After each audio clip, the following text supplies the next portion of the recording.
دا ماښام چې مازدیګر ته غاړه وځي، دا ماښام چې مازدیګر ته غاړه وځي، ستا یادونه مې ځیګر ته غاړه وځي.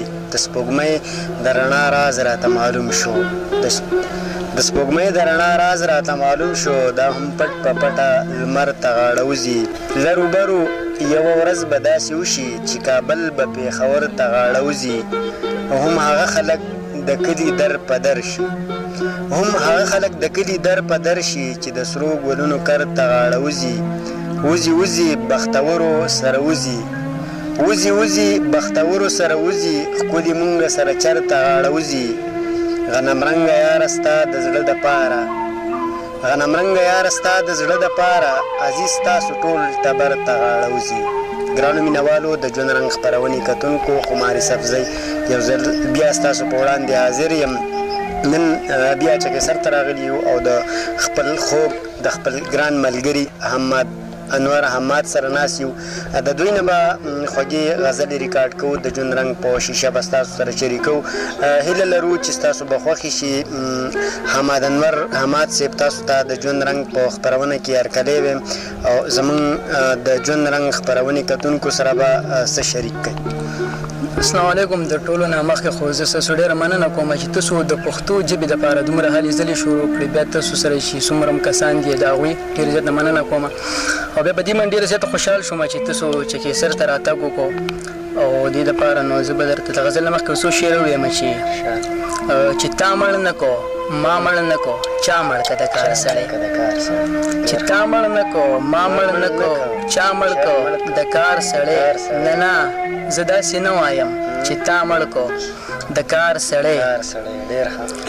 د خدای په کار کې خدای ګوتې نه وهم یارانو، د خدای په کار کې خدای ګوتې نه وهم یارانو، خو دقه قدرې وایم چې الله مړ کو د کار سړی. او خوشحاله دي جامو کې نه ځایږي ورته ګورئ، خوشحاله دي جامو کې نه ځایږي ورته ګورئ، ښکارېږي چې نن هم یې چېرته بیا مړ کو د کار سړی. غزل څو شعره دي چې زه لاړمه چې کینو ته راځه د چنار لاندې، زه لاړمه چې کینو ته راځه د چنار لاندې، چې ختمه کړمه ستا هره ګیله د چنار لاندې. رباب به درته ووهم خو دا شرط به مې منې، رباب به درته ووهم خو دا شرط به مې منې، چې ته به هم کوې راته ټپه د چنار لاندې. ته سر مې غېږ کې کېږده سترګې پټې که وده شه، ته سر مې غېږ کې کېږده سترګې پټې که وده شه، زه کوم درته د ستړي ژوند قصه د چنار لاندې.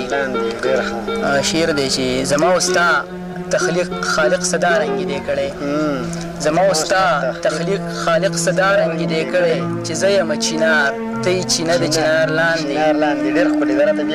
زما او ستا تخلیق خالق صدا رنګې دی کړی، چې زه یم چنار ته یې چینه د چنار لاندې. او هماده بیا به هر ورځ روان وم ګودر ته، هماده بیا به هر ورځ روان وم ګودر ته، ما یو ځلې لیدلې وه هغه د چنار لاندې. که څه اجازه دي یو غزل به سر بل شریکم. غزل مطلب ده چې ای مړه په دې ځمه، ای مړه په دې ځمه ته که ترېنه ځې ځمه. شعر دی چې بیا به مور قارېږي اوس، بیا به مور قارېږي اوس، بیا په نیمې شپې ځمه، بیا به مور قارېږي اوس، بیا په نیمې شپې ځمه. او ستا په ډاډ روان یمه، ستا په ډاډ روان یمه، ستا په حوصلې ځمه.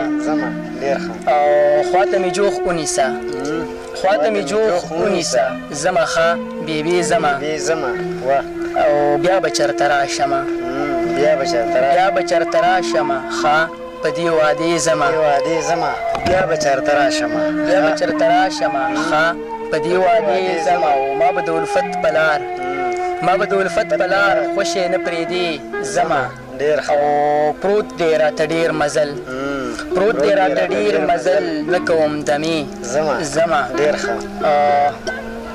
ځمه چې په خوله یې کړم، زمه چې په خوله یې کړم ځمه، ورپسې ځمه. او مخته ده چې وی ویل هماده نو، وی ویل همادنو څه چې هم کوي زما واه ډېر ښه وی ویل همادنو څه چې هم کوي زما حماد وروره یو غزل که بل زموږ سره شریک کړئ نو مننه به وي غزل مطلب ده چې د ژوند قصه هم د سړي نه هېرېدی شي چېرته د ژوند قصه هم د سړي نه هېرېدی شي چېرته او د چا نامه هم د سړي نه هېرېدی شي چېرته او هر څه هېرېږي داسې نه وایم داسې وایم هر څه هېرېږي داسې نه وایم داسې وایم خو نه هغه هم د سړي نه هېرېدی شي چېرته ډېر ښه او هغه کوڅې چې د تمام عمر قصې دي پکې هغه کوڅې چې د تمام عمر قصې دي پکې هغه کوڅه هم د سړي نه هېرېدی شي چېرته ډېر ښه او توبه توبه زما په زړه کې هم دا نه راځي